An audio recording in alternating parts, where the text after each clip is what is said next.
It's a very good morning and welcome to Jasiri, where we ask the difficult questions and examine the stories shaping our world and our lives. Now, some stories move from the headlines, others stay with us because the biggest questions have yet to be answered. More than a month after 42-year-old Nothabo Zandile Tshuma and her two daughters, 15-year-old Natalie and 5-year-old Nala, were found dead in their home of Great Denham. Now, Bedfordshire, their families have now come to say goodbye.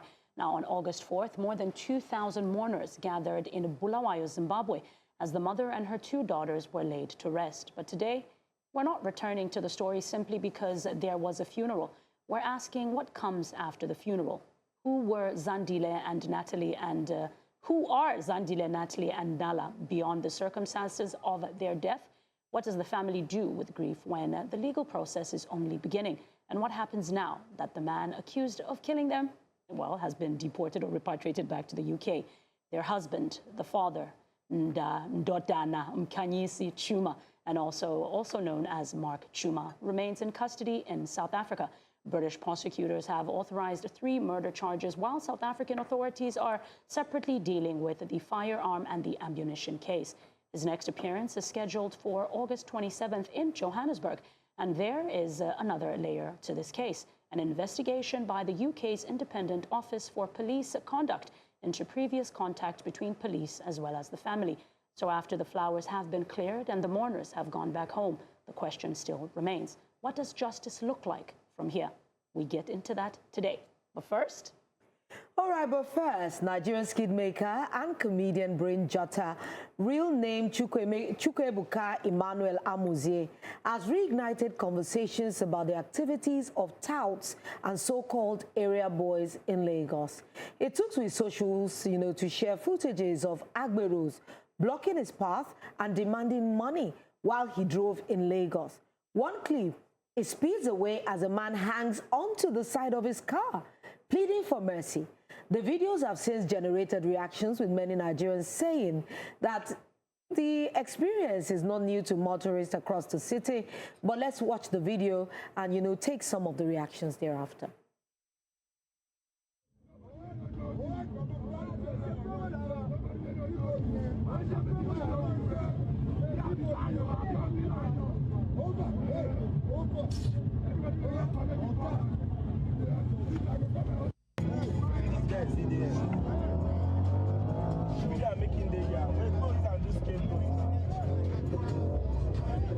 Make it there, leave and there. Should be one day for moto. No worry.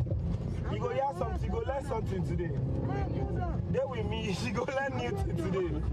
They there. Video that guy, make it there. I beg waiting, Abi. Oh yeah, you go down now. You go down now. You go down now. Oh yeah, go down. Go down. You get 3 seconds. 1, 2, 2. You know, go down here. Go on. Wow. All right, we'll take some reactions before we talk about in the studio.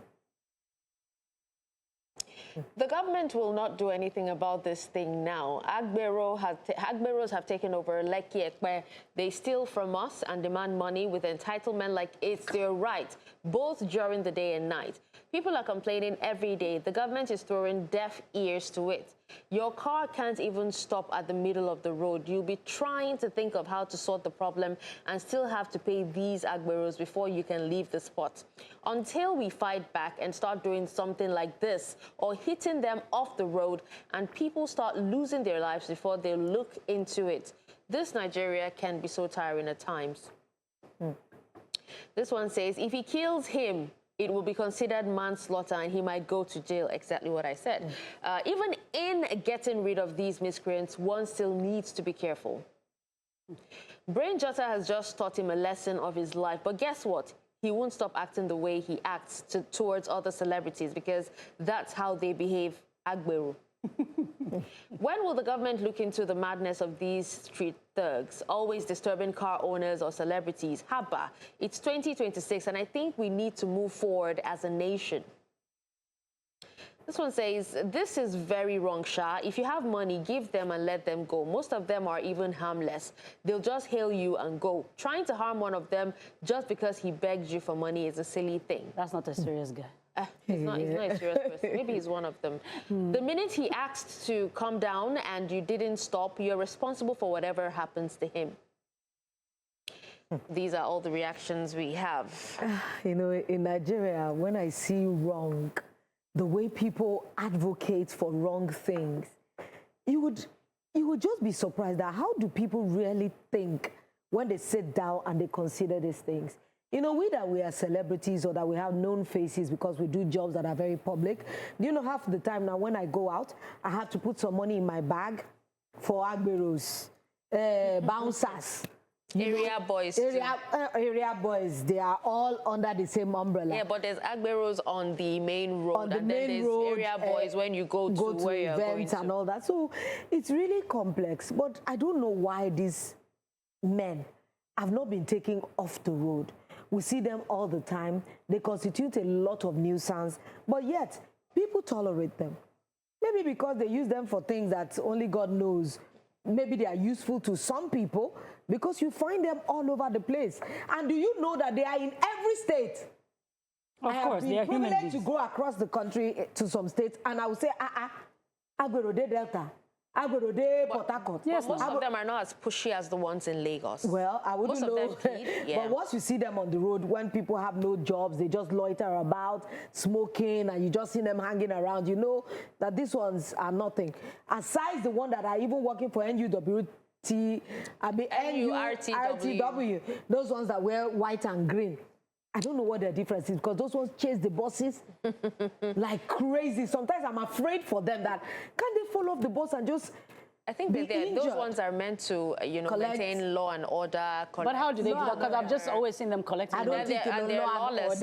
No, with the buses and all that. No, they're just supposed to collect levies from them. Receipts. But how often do you even collect the levies? How often do you collect the levies? I think every day. And you know, I was privileged to be in a public transport one day, and I heard one say, king of boys. I was like, I don't understand. What does that mean? Okay, you? I was in the PT. Okay. So who was saying king of boys? The driver? The one that wear white and green. Yes, he was calling somebody. They will collect money for this, and he said, oh yeah, king of boys. Like, where's the money for king of boys? I'm like, so there's somebody called king of boys that so they collect money for? Anything for the boys, then the king of the boys. The problem that I have, you know, is that it's for some people, it's not a big deal if they give these guys, if they sort them or give them some money. But when you act like it is yours, it belongs to you, you act with a sense of entitlement, it becomes an issue. Right.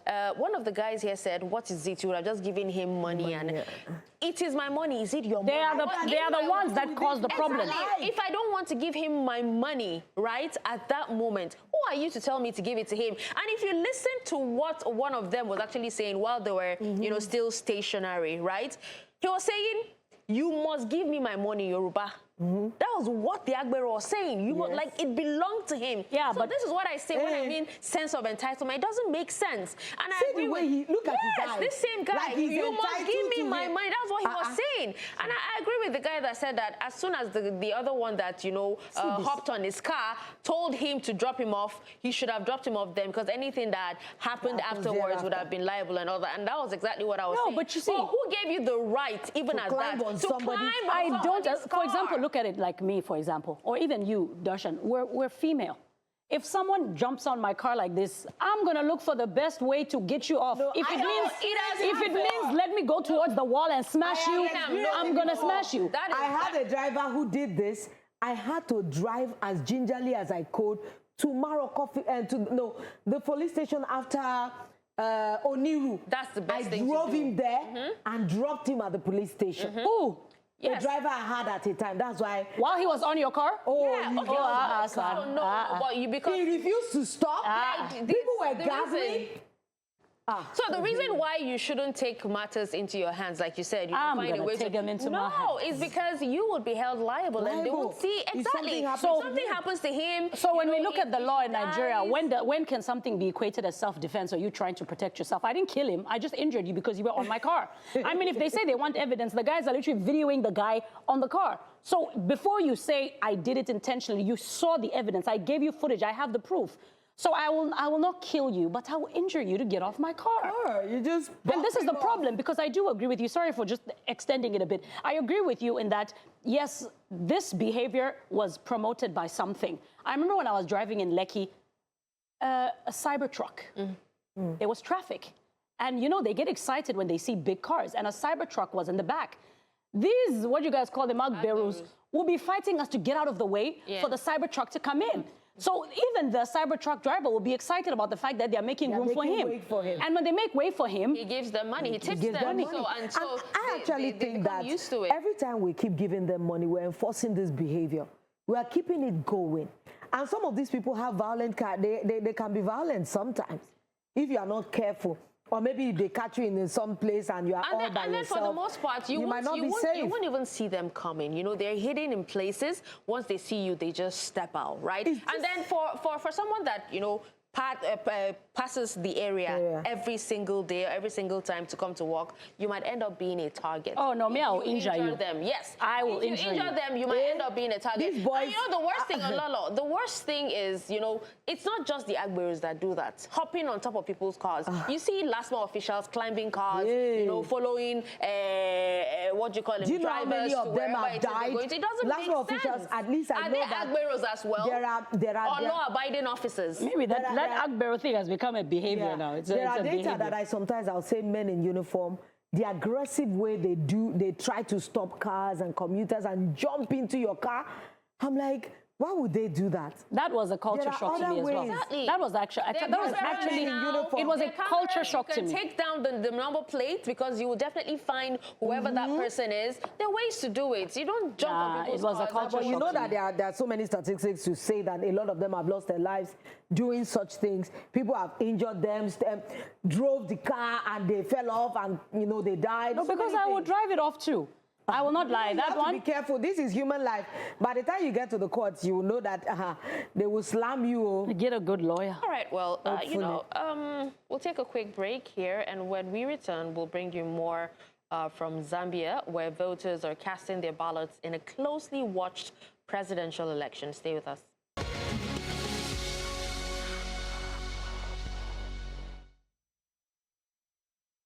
Welcome back. Now, all eyes at the moment are actually on Zambia today as millions of voters head to the polls in an election that could either extend President Hakainde Hichilema's time in office or usher in a new political chapter. But beyond the ballots and political speeches, what does Election Day actually feel like on the ground?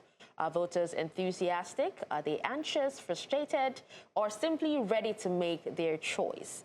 Now, our South African correspondent, Bongani Siziba, is in Zambia at the moment, bringing us the atmosphere, the conversations, and the polls of voters on this very crucial election day. Good morning, Bongani. So let's quickly start with what you can see and hear around you right now. You know, paint a picture for us. What is the mood on the ground today? Yes, we are still at the Kabulonga Boys Secondary School, and what we are seeing, if I could ask my colleague Sponelo to show you around, we are expecting the president of Zambia to come to this polling station to vote, and what we are seeing is soldiers, the military, are starting to come through, though we saw some cars earlier on, but now the security is a bit tighter because we are seeing more of them coming through. We understand that he will be here around 12, that is Zambia time, which is about around 11 Nigeria time. So the queues are still long. If you could remember, in the morning we showed queues that were very, very long. The voting process is ongoing inside, but can't say fast or slow, but something is happening. We are seeing people still in the queues. They've come out in their numbers, and mostly I've seen the youths that have come out in their numbers, and by 4 a.m. they were on the queues just trying to make sure that they can cast out their votes. But let me just try to see if I can speak to those that are on the queue just to hear their views. Hello. Hi. Ladies don't want to talk. Hello, how are you? I'm fine. I'm good. You've been standing on the queue. I've been observing you, but you are not tired. You are still here. Why are you so eager to vote? Yeah, it's my right to vote. I have a right to vote, and I'm happy to vote. That's all. And what are you looking forward to? What kind of leadership are you looking forward to? I hope things will change when we vote this time around. Talking about change, what has been happening, that challenges that you Zambians are facing that you're so much eager to see change? We're facing so much things. I think you can ask some other people. Okay. Ma'am, how are you? I'm good, Angie. I'm good. You are here to vote and very eager to vote. He spoke about change, that he's looking forward to change. Are you also looking forward to change? If so, what exactly do you want to change? To be honest with you, I want to keep on going forward with what's already happening, but something needs to change, the tribalism. That is the one thing I would like to see changing, and just to incorporate all the other names that do not align with a particular provinces. But otherwise, I like what's happening. We are growing, inflation rate is reducing. Good, but I guess yes, definitely there's room for improvement. Would you like to speak to me? Okay, some are very hesitant to speak to me, but mixed views there about how they are going to vote. But also let me just bring in someone, the Violence Association of Political Violence Association of Zambia, just to speak to us. We haven't heard of any violence today, but we understand that before there have been pockets of violence. What have you observed? As Anti-Political Violence Association of Zambia, we can confirm that we had some political violence in the past days, and we tried and sensitized the general public on the dangers of political violence, because we are peace ambassadors and we are non-partisan organization. As for today, we don't have any violence. So we are going around Lusaka to make sure that there is no political violence, which can occur during this special day. Thank you so much. So, Darshan, there hasn't been any violence. And we still expecting the president of the country to come and cast his vote here. We know that this other candidate, that is second candidate that people are talking about, Zambians are talking about mostly, is Brian Madubile, a lawyer, 55-year-old, and he served during the Edgar Lungu's when he was still the president, coming out loud, and we have understand that citizens also love him. So now it's left to see between these two candidates, that is Hakainde Hichilema and Brian Madubile, who is going to be leading Zambia in the next upcoming 5 years, Dashen. Right. It's been quite said and known that the political climate in Zambia is a bit of an interesting one, especially with you mentioning Edgar Lungu. This election specifically is being described as a referendum to the president, Hakainde, help me with that name, Hichilema's first term. When you speak to ordinary Zambians, what appears to be driving their votes? The government's economic achievements or the realities of their everyday lives?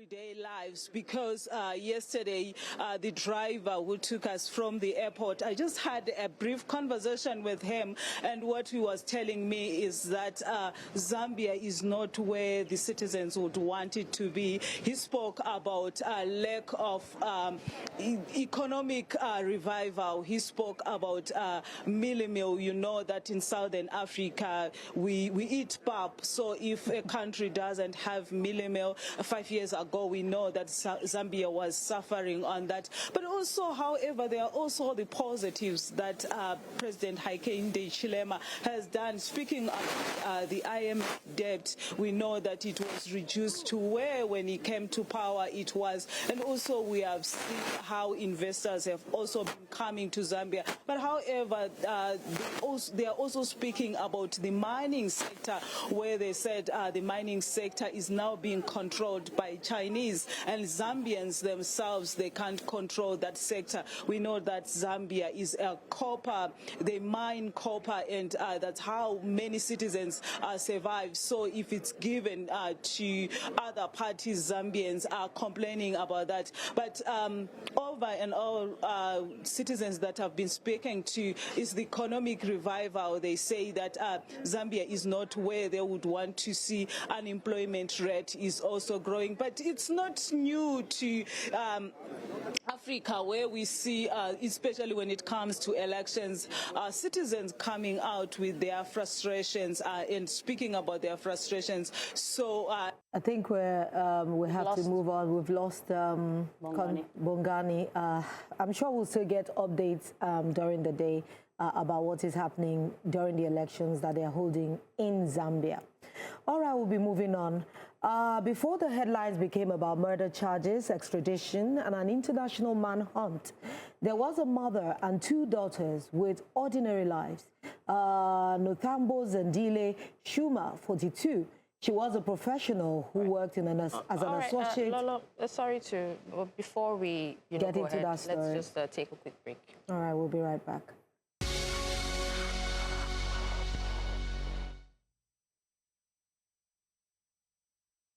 Thank you very much for staying with us on Jasiri. Now we'll move on to the next story happening.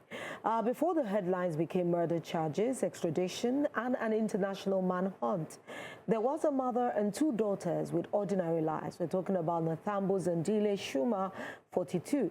She was a professional who worked as an associate director at Forensic Risk Alliance. Her colleague described her as a valued and much-loved member of their organization. Her daughter, Natalie, 15, was in year 10, a student of Bedford Girls' School. She was remembered as a talented dancer, musician, and keen sportswoman. And 5-year-old Nala attended Pilgrim's pre-prep school, where she was remembered as inquisitive, bubbly, affectionate, and full of humor. Those details matter because once a person becomes the center of a criminal investigation, there is a danger that the investigation becomes the entire identity. The 3 has now been buried in Bulawayo, but the grief did not end at the cemetery. Today we have Dr. Abigale Mupambi, human rights defender. She's joining us now to shed more light into the story. Dr. Mupambi, welcome to Jasiri. Thank you very much. Thank you for having me. Dr. Mupambi, now speak to us, because for those gathered, this was a moment of mourning, to bury the 3 family members, but it's also a chance for these 3 people to be remembered, whose lives extended far beyond, the tragic circumstances of their death. So tell us, the funeral reportedly came with difficult emotions, members of families present, and concerns raised about the way the tragedy, was covered in the media. So what does such a large turnout tell us about the impact, of such a tragedy and what it has, the impact it has on a community? Thank you so very much. I should say that as Zimbabwe, as Africa, as the women's constituency world over, we are grieving, And the tragic incident actually reminded us of the everyday intimate relationship linked to violence. Some may call it domestic violence. Has actually always costed us lives, and it has reminded us that this is not only happening like in the United Kingdom or affecting the family, the Chuma family, but this is a cancerous issue that is haunting communities world over. And it has also taken us aback and remember that we have put mechanisms as United Nations, as African charters, as regional bodies, but there is something still missing. Why? Because we are still losing lives. And it is even more touching when you are looking at the lives of the vulnerability of children in the circles of domestic violence and circumstances that Natalie and Nala, 15 and 5, found themselves. A promising future, a promising children, and this must actually take us to interrogate the systems of safety, our safety nets, our coordinated efforts, and begin to say, how far are we? Because right now, as things stand, just in 2024 alone, the United Nations spoke about approximately 50,000 women suffering or killed within the same circumstances. And it hasn't reported the other consequences around their children and even also men engulfed in such. So I think we still need now, we are brought forward to the debate of interrogating our mechanisms and beginning to say, what can we do better as society? But at the moment, this case has actually opened and reminded us that we need to do more in that direction. Right. Thank you so much for that, Dr. Mupambi. Now, when we're looking at the numbers, as Darshan mentioned, when a family is grieving a death that has attracted such an intense international media presence and attention, especially with the peculiarity of this specific case, given that the husband and the father is the alleged killer, how difficult would it be for the relatives to have space to mourn privately and, of course, for the rest of the family as well? It is difficult. It is difficult. It's a two-way process. The kind of attention that has been given to the Chuma murder case and the victim case is the other way is that it is not easy for them to grieve or mourn or do it like other families may actually have mechanisms of trying to heal privately and probably at the end of the day suffocating justice.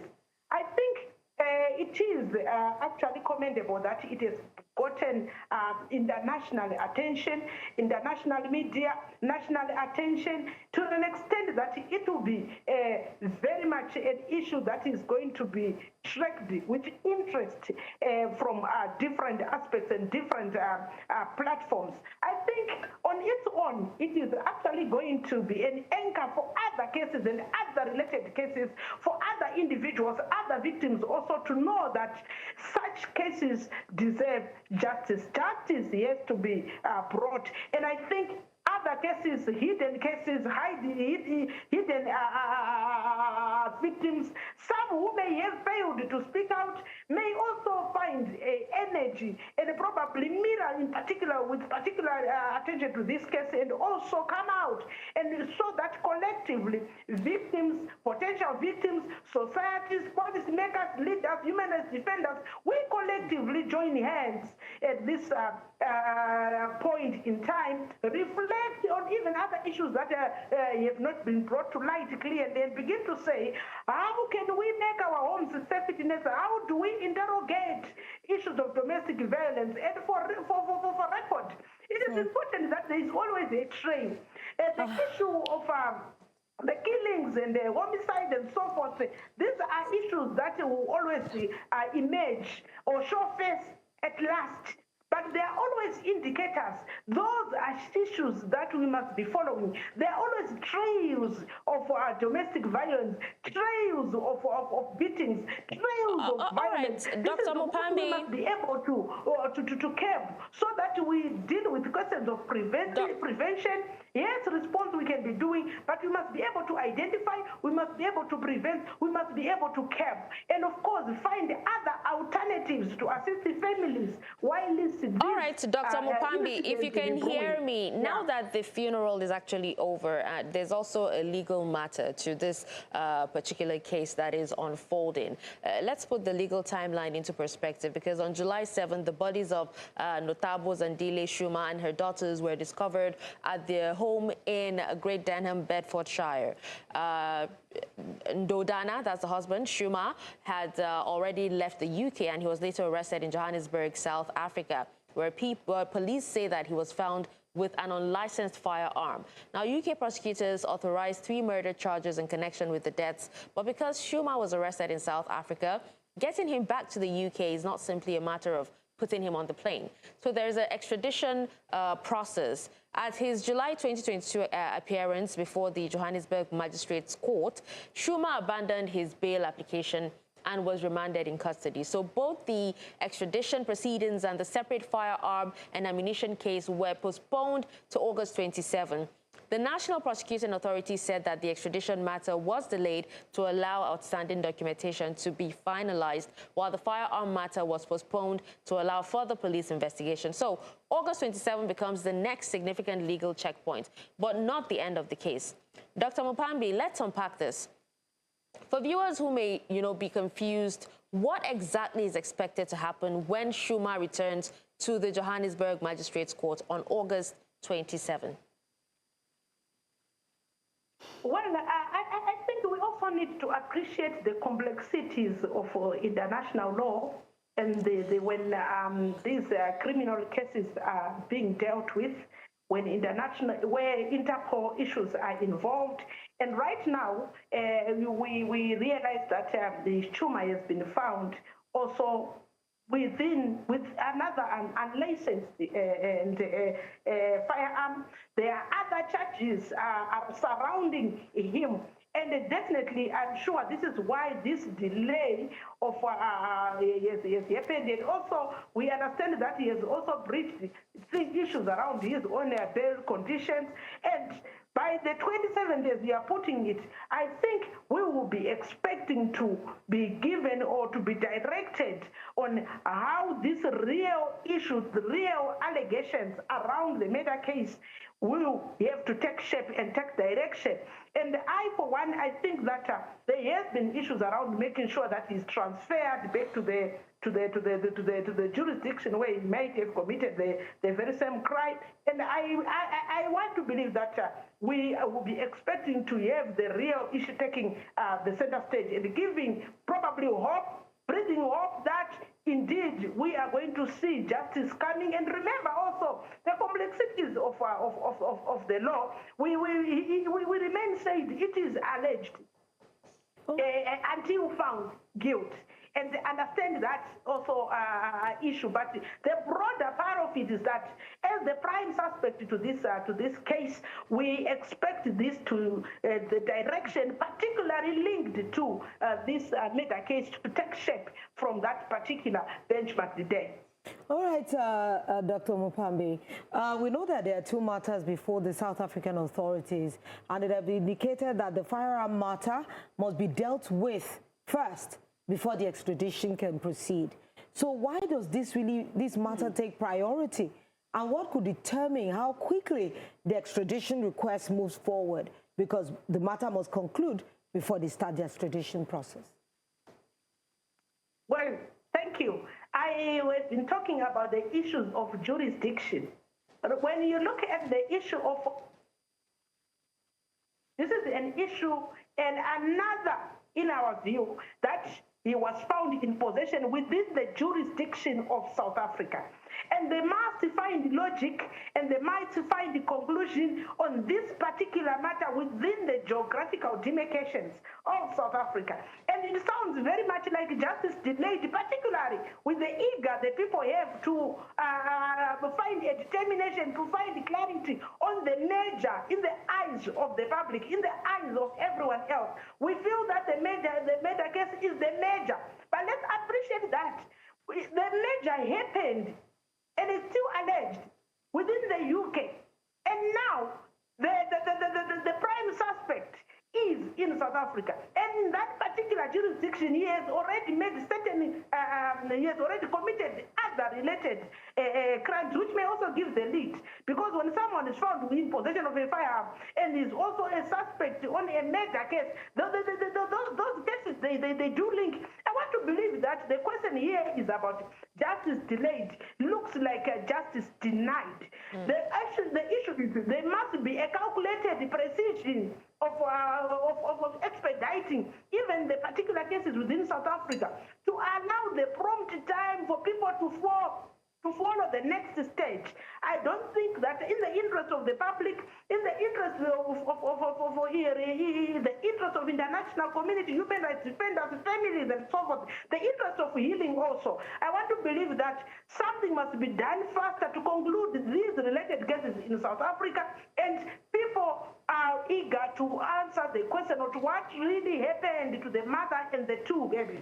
Dr. And Mupambi. this is the two children, and this is what matters most. And I want to believe that justice has to be seen to be just. Dr. Mupambi, if I may interject there. To be just. And once this delay is prolonged, the particular route of justice will also fail to be seen and to be felt to be just. And it is the lobby position that the people who may want to see this case as a case of interest, as a referral case to many other cases that I alluded to, we want Dr. Mupambi, if you may hear me, and to see justice coming probably in a shorter period of time.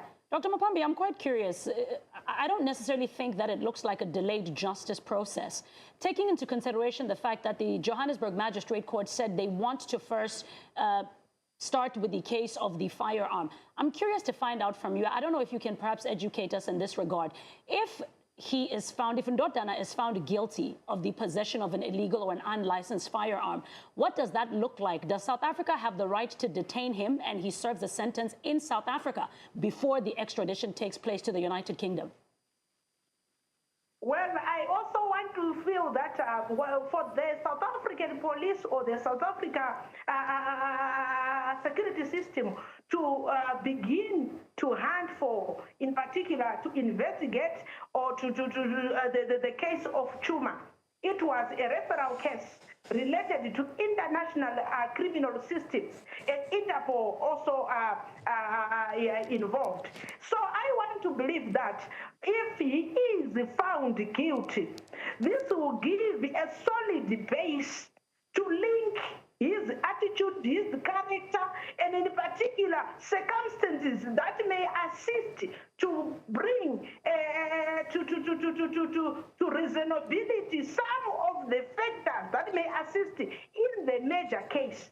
And the question around detaining him and allowing him to save, I want to believe that they may put that position and they still be able within those jurisdictions be allowed to proceed to answer for the main case.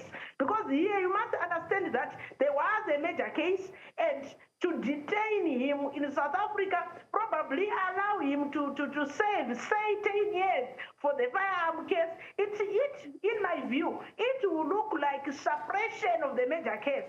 And for me, I feel that surely it is important to find determination on this firearm case and proceed with that particular determination to another jurisdiction. Dr. Mupambi, we know that it will eventually happen, this extradition. But if and when he is extradited to the UK, what happens next? Does he immediately go to trial, or are there further hearings before a trial can begin on that particular issue? Definitely, South Africa will only deal with a matter of its own jurisdiction.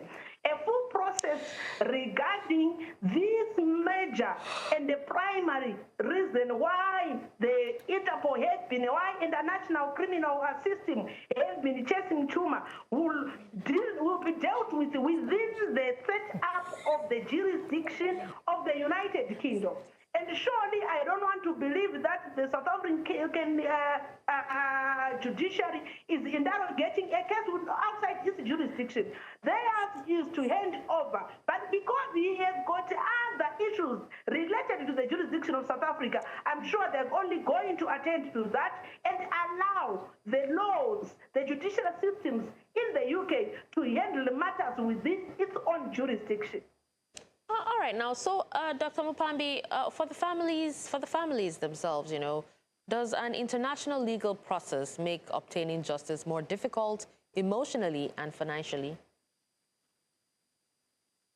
Definitely, it's not an easy one, but personally, I want to believe that the family, emotionally, it drains, but also the family can lean on the leverage that is there to make sure that we collectively lobby for a human rights organization, for aligned movements to definitely assist in the process. No family can chase, particularly these systems of our international, even in national courts.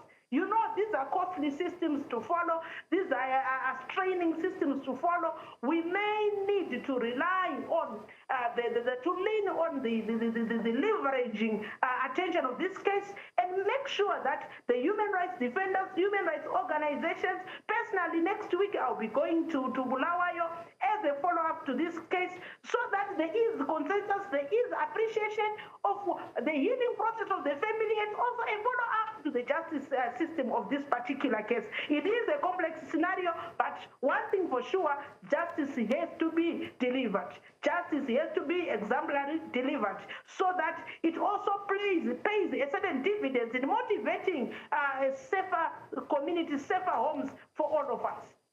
Dr. Abigale Mupambi, thank you so much for joining us today and for giving us insight and, of course, a few next steps on what could happen next and, of course, shedding light into the story. We will continue to keep our eyes on the ground ahead of the August 27 hearing. The funeral happened on the 4th of August. The mourners have returned back home, but for the families of Nothabo Zandile Tshuma, Natalie and Nala, grief does not follow a news cycle. And for the legal system, the story is far from over. Ndoda Namkanyisi Chuma remains in South African custody. The UK has authorized 3 murder charges, while South Africa is handling a separate firearm and ammunition case. His next court appearance is scheduled for August the 27th, when the extradition process and the local firearm matter are expected to come before the Johannesburg Magistrate Court again. Beyond the courtroom, the IOPC investigation will examine previous police contact with the family, and perhaps this is where the conversation needs to remain, not simply on how 3 people died, but on who they were, what their families have lost, and what justice should look like, and of course, what society must learn from their deaths. Nothabo was a mother and a professional. Natalie was a daughter, a student and a dancer, musician and sportswoman. And of course, a 5-year-old Nala was a girl remembered for her joy, her laughter, and her bright personality. They do deserve to be remembered as more than 3 names in a murder investigation. That's all we have for you this morning. Join us again tomorrow for Hot Topics. Ladies. All right, quite a set. Yeah, the story is unfolding, yep. But I'm really, really looking forward to the extradition going through because I want to see how this trial would be, and when all the evidence is unveiled, I would want to see, I just want to know why justice needs to take its course. I even want to know, I want to hear evidence of what led to the death, how he did it.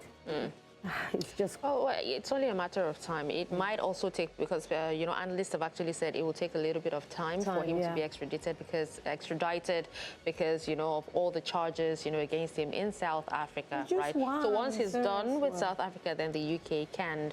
I hope it will take too long. We will be here, keeping up with that particular story. So thank you so much, guys. Bye.